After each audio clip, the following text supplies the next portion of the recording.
और इसी खबर पर हमारे संवाददाता साहिल हमारे साथ जुड़ गए हैं। साहिल, खबर तो मिल चुकी है कि अब कैलाश गहलोत ईडी दफ्तर पहुंच चुके हैं। लंबी पूछताछ हो सकती है, इस तरह के कयास भी लगाए जा रहे हैं। हाँ बिल्कुल, लगभग थोड़ी देर पहले 11:34 पे कैलाश गहलोत जो है ईडी दफ्तर पहुंचे थे और ये बताया जा रहा है कि कुछ ही देर में उनसे जो सवालों की जो लिस्ट तैयार की गई है ईडी अधिकारियों द्वारा, वो क्वेश्चनिंग जो है कैलाश गहलोत से शुरू की जाएगी। क्योंकि यही माना जाता है कि जो मिनिस्टर ग्रुप बनाया गया था उसमें कैलाश गहलोत का भी नाम था, जो ड्राफ्ट तैयार किया गया था उसमें कैलाश गहलोत की इन्वॉल्वमेंट थी। और साथ ही साथ इसके अलावा ये बताया जाए जो विजय नायर था शराब कारोबारी, वो इनके सरकारी आवास पर रुकता था, ऐसे सूत्रों के हवाले से खबर आ रही, जिसके आधार पे आज ईडी ने इनको समन किया था। और अब आम आदमी पार्टी के ट्रांसपोर्ट मिनिस्टर जो है कैलाश गहलोत, वो इस समय ईडी दफ्तर के अंदर मौजूद है। कुछ ही देर में जो क्वेश्चनिंग का सिलसिला है वो ईडी अधिकारियों द्वारा शुरू किया जाएगा। जी बिल्कुल। और साहिल, जैसा आप बता रहे हैं, चूंकि ड्राफ्ट जो है वो तैयार किया गया था कैलाश गहलोत की ओर से, चूंकि इंटरोगेशन अरविंद केजरीवाल से भी चल रही है। ये कहें कि बहुत सारी चीजें हैं ईडी के पास और कैलाश गहलोत भी अब मुश्किलों में आ सकते हैं, क्योंकि उनके जो मुखिया है वो तो है ही अंदर।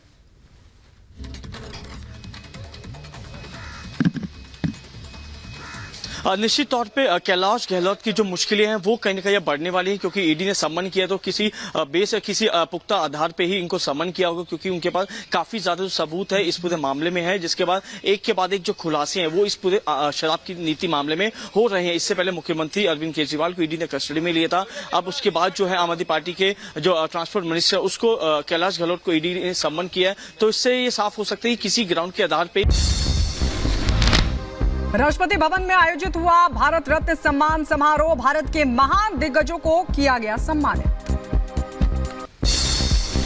राष्ट्रपति भवन में 4 हस्तियों को किया गया सम्मानित। पीवी नरसिम्हा राव, चौधरी चरण सिंह, MS स्वामीनाथन और कर्पूरी ठाकुर को किया गया सम्मानित।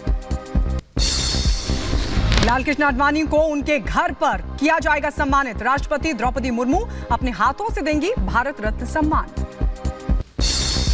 आकाश मिसाइल का सफल परीक्षण, भारतीय सेना ने जारी किया मिसाइल परीक्षण का वीडियो। मेरठ में कल प्रधानमंत्री नरेंद्र मोदी का भव्य रोड शो, जोरों पर चल रही है तैयारी। जिला प्रशासन ने सुरक्षा व्यवस्था के किए पुख्ता इंतजाम। केंद्रीय मंत्री नितिन गडकरी ने नागपुर में किया रोड शो, भारी संख्या में जुटे समर्थक। नागपुर से लोकसभा उम्मीदवार है नितिन गडकरी। रोड शो के दौरान बोले नितिन गडकरी, नागपुर को दुनिया का सबसे सुंदर शहर बनाने की कही बात। और साथ ही बोले प्रधानमंत्री मोदी के आत्मनिर्भर भारत बनाने के सपने को करना है पूरा। कालीबाग कब्रिस्तान में दफनाया गया मुख्तार अंसारी का शव, हार्ट अटैक से हुआ था निधन। मुख्तार को दफन करने से पहले निकाला गया था जनाजा। भारी संख्या में जुटे थे अंसारी के समर्थक। यूपी के देवरिया में सिलेंडर ब्लास्ट की घटना से बड़ा हादसा, महिला समेत 4 लोगों की मौत। खाना बनाते वक्त लगी थी आग। देवरिया में सिलेंडर ब्लास्ट की सूचना के बाद घटनास्थल पर पहुंचे डीएम, हालात का लिया जायजा, हर संभव मदद का दिया भरोसा। घटनावश गैस सिलेंडर फटने से महिला और उनके 3 बच्चों की डेथ, कुल 4 लोगों की डेथ हुई है और शवों को कब्जे में लेकर विधिक कार्रवाई की जा रही है। तो जो उनको नियमानुसार कंपनसेशन देगा हम लोग उसको दिखा पाएगा। बुलंदशहर में गंगा नदी के पास ढहा निर्माणाधीन पुल, हादसे में किसी के हताहत होने की खबर नहीं। अंबेडकर नगर में अपहरण मामले में पुलिस ने की कार्रवाई, अपहरणकर्ता को किया गया गिरफ्तार। अपहरण करने वाले युवक को पुलिस ने किया गिरफ्तार। राजस्थान के कोटा में हुआ हादसा, कबाड़ के गोदाम में लगी आग। सूचना के बाद घटना स्थल पर पहुंचा दमकल विभाग, कड़ी मशक्कत के बाद आग पर पाया गया काबू। तेलंगाना के रंगारेड्डी में आग का तांडव, शमशाबाद में स्क्रैप गोदाम में लगी भीषण आग, दमकल विभाग ने कड़ी मशक्कत के बाद पाया काबू।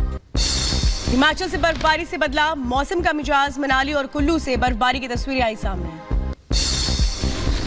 ब्राजील के रेसिफ में आग का तांडव, एक निर्माणाधीन इमारत में लगी भीषण आग, ऊपरी हिस्से को पहुंची क्षति, किसी के हताहत होने की खबर नहीं। निर्माणाधीन हाई राइज बिल्डिंग में लगी भीषण आग, इमारत का ऊपरी हिस्सा पूरी तरह खाक, किसी के हताहत होने की खबर नहीं। यूएस के डेट्रॉइट में हुई गोलीबारी का वीडियो आया सामने। पार्किंग की जगह को लेकर हुए विवाद में 5 लोग गंभीर रूप से हुए थे जख्मी। गाजा में युद्ध को लेकर के यमन के सना में यमन वासियों ने किया प्रदर्शन। विरोध प्रदर्शन के दौरान फिलिस्तीनियों के साथ हजारों की संख्या में जुटे यमन वासी। गाजा पट्टी पर नहीं रुक रही है जंग की दास्तान। संयुक्त राष्ट्र ने गाजा भेजी मानवीय सहायता। हवाई सहायता के जरिए लोगों तक पहुंचाई गई मानवीय सहायता। इजराइल का लेबनान पर फिर अटैक। दक्षिण लेबनान के अल बजौरिया शहर में एक कार को बनाया गया निशाना। ड्रोन के जरिए किया गया हमला। न्यूयॉर्क में राष्ट्रपति जो बाइडेन का किया गया जोरदार स्वागत। बराक ओबामा, बिल क्लिंटन और मनोरंजन जगत से कई बड़े लोग समर्थन करते नजर आए। मॉस्को में हुए गोलीबारी के बाद एक महिला का दर्द आया सामने। वीडियो जारी कर फायरिंग की घटना को बताया पूरी तरह से सपना। मॉस्को गोलीबारी में 140 लोगों की हुई थी मौत।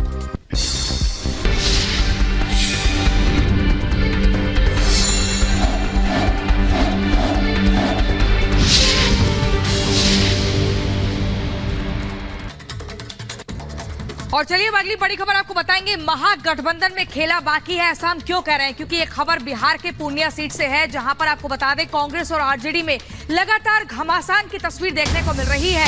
पप्पू यादव ने ऐलान कर दिया है कि कांग्रेस की टिकट पर वो पूर्णिया से चुनाव लड़ेंगे और 2 अप्रैल को नामांकन दाखिल करने भी पहुंचेंगे। आपको बता दें लगातार ये तकरार बढ़ती जा रही है। हाल ही में पप्पू यादव ने कहा था पूर्णिया से ही चुनाव लड़ेंगे, नहीं तो वो कहीं और से चुनाव नहीं लड़ेंगे। पूर्णिया में ही उनकी असली ताकत है, एक लगाव है और यहीं से वो लगातार चुनाव लड़ते और जीतते भी आ रहे हैं। लेकिन आरजेडी की तरफ से कुछ और ही बयान दिए जा रहे हैं। क्या कुछ कहा पप्पू यादव ने, आपको सुनवाते हैं। 4 तारीख को आप पूर्णिया की जनता की भावनाओं के अनुकूल कांग्रेस की झंडा पूर्णिया की धरती पर फहराए जाएंगे। कांग्रेस की झंडा ही पूर्णिया में रहेगी।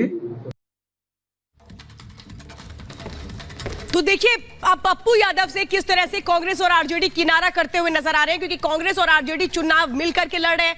कांग्रेस को ये सीट नहीं मिली थी, आरजेडी ने अपने खाते में सीट रखी थी, लेकिन पप्पू यादव ये कह रहे थे कि कैसे मैं अपने अंतिम वक्त तक पूर्णिया के लिए खड़ा रहूंगा, वहीं से चुनाव लड़ूंगा। लेकिन अब कैसे पल्ला झाड़ लिया गया, व्यक्तिगत फैसला बताया जा रहा है, कांग्रेस का अंदरूनी मामला ये कहा जा रहा है। अब क्या प्रतिक्रिया आ रही है सामने, सुनिए जरा।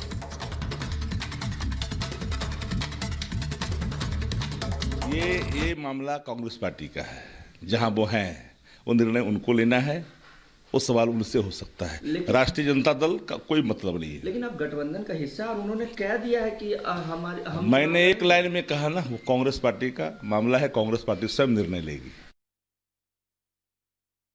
देखिए तो उनका अपना व्यक्तिगत फैसला है। जहाँ तक मैं समझता हूँ कि जो महागठबंधन बना या इंडिया गठबंधन बना है, उसकी जो समन्वय समिति थी, कोऑर्डिनेशन कमेटी थी, उसकी बैठक में जो फैसले हुए हैं उसमें पूर्णिया आरजेडी को गया है।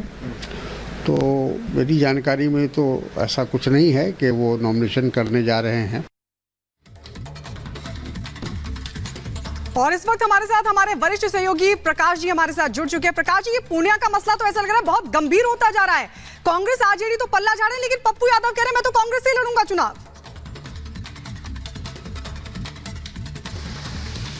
पप्पू यादव ने तो मन बना लिया है चुनाव लड़ने का। वो कांग्रेस पार्टी उन्हें सिंबल देती है या नहीं देती है, ये कांग्रेस आला कमान पर निर्भर करता है। लेकिन जो मौजूदा हालात है उसके तहत मुझे नहीं लगता कि कांग्रेस पार्टी सिंबल देने जा रही है उन्हें।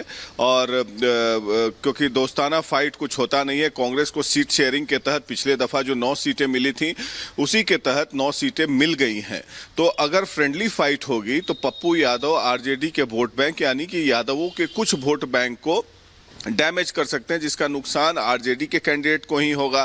तो इसके तहत वो गठबंधन में विरोधाभास आएगा।